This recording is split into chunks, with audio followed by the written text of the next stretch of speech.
Alright, so I was checking out Discord and I was looking at all these ideas that everyone had. And there was like 7 ideas that were clearly ideas that I have actually iterated on before and I've tried. And I thought I'd actually go through those ideas and actually kind of explain why they didn't work and why I couldn't put them in OBK. So let's start with the most obvious idea that everyone has is item swapping. Now, item swapping for me was like Double Dash. Like it brings back Double Dash memories to me and I loved it. I loved it so much. For now, with item swaps, the biggest problem with item swap, it's like a feature that you think you kind of want to have, but then you realize it's actually very, very annoying. Some of the pro testers that we had in alpha testing, what they did was they basically circulated and swapped the best item out after bagging a really good item like a golden shield. Always pocket the best item and then use the other items as they go ahead. But under the right hands, it is a very punishing system for anyone altogether. It actually encourages everyone to kind of bag at the back for a while, and this means all players bagging at the back, and effectively once someone has found the item, they will just swap out and then the cycle sort of continues from there.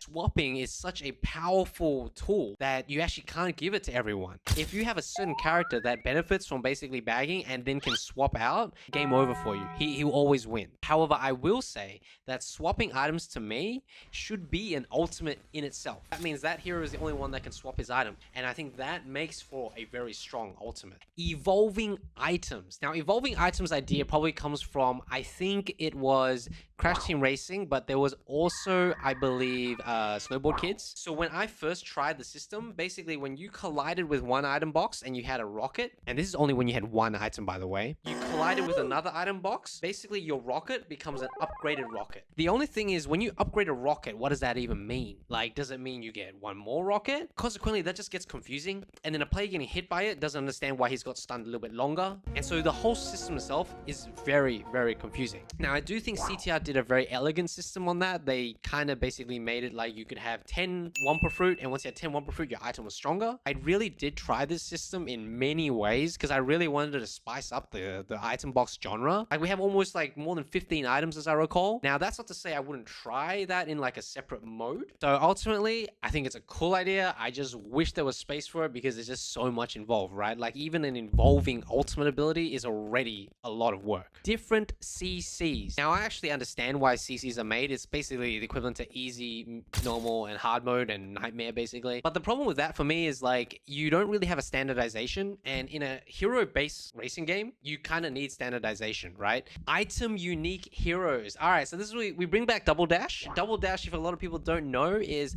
Double Dash had 2 heroes, and you could swap the characters at any time, which also swapped the item box. That kind of goes back to the first point of the video where you're like swapping items. Character that you were using actually had chances to get unique items from the item box. Problem with this was you had to balance the item that they got with probability on top of everything else. And we already have ultimates, so you already pre-commit the ultimates, but now you have to deal with the possible chance that they may get a special item, and obviously some items which is better than others. That is why I can't have special unique items on each hero. I would consider it on one specific hero. Jump spam. This was a big one. A lot of people don't realize this was requested quite a lot. Now, if you're wondering what trick jump spam is, basically, when I was racing an alpha tester who loved Mario Kart, you know, he's one of the special controllers that press the trick jump button rapidly for you at all times. So basically, he was trick jumping in spots that just were impossible to trick jump. And the only way to know that is like spam the trick jump button endlessly. And if you think about it, if you have to spam a trick jump button all the time to try to get the best optimal speed,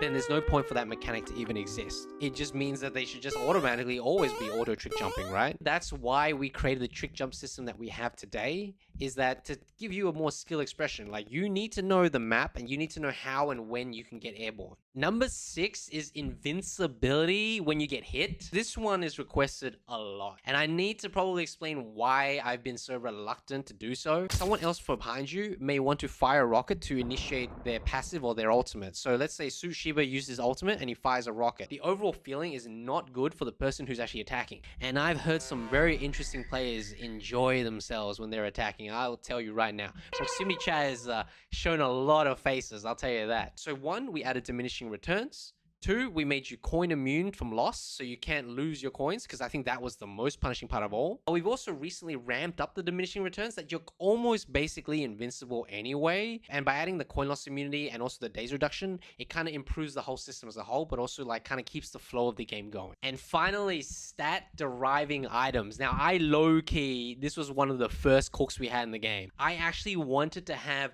full equipment, like basically scaling like an RPG almost. I thought it was gonna be freaking awesome. Basically, when I tested everyone in the alpha and gave 10 different kits, everyone always gravitated towards one kit. There was no choice. Like basically the stats just came irrelevant. There was always gonna be one best combination. And I think you can kind of see that with the kart combinations in other kart racing games, where there is always a favored setup. And it's a specific character, specific kart, and exactly that setup is like considered like the gold standard setup. Now, the only way to counter that is having an ever-growing system. But that kind of leads more into like a system where you're kind of like pay to win, which I don't really like at all. It encourages people to basically just keep grinding for better gear, and they're gonna lose simply because someone just has a better kart than you, which I don't think embraces how a kart racing game should be. Either way, guys, thank you for joining in. I appreciate the people in the Discord and their ideas. I'm gonna go through all those and just like respond where I can. I love you all, and I'll see you on the track.